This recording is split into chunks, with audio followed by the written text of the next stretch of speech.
Entre la politique économique, le bilan géopolitique et ce qu'on pourrait appeler la guerre culturelle ou l'offensive culturelle contre le wokisme, il y a le même fil rouge. C'est celui que ses partisans apprécient et c'est celui qui fait qu'ils gardent toujours une grande cote de confiance chez ses partisans parce que c'est bien pour ça qu'ils l'ont élu. Ce fil rouge, c'est la notion du rapport de force par lequel on s'impose dans un univers qui, d'une certaine manière, ne comprend plus que ça, d'autant que l'Amérique, comme puissance impériale dominante, est de plus en plus contestée, on le sait, par la Chine, par la Russie, par tout un ensemble d'autres pays.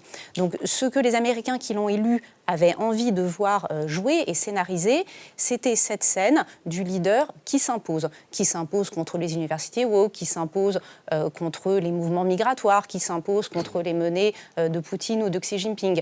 Et ce qu'on a appelé réalité parallèle, c'est en fait un discours publicitaire. Regardez la manière dont il a qualifié son action au Proche-Orient.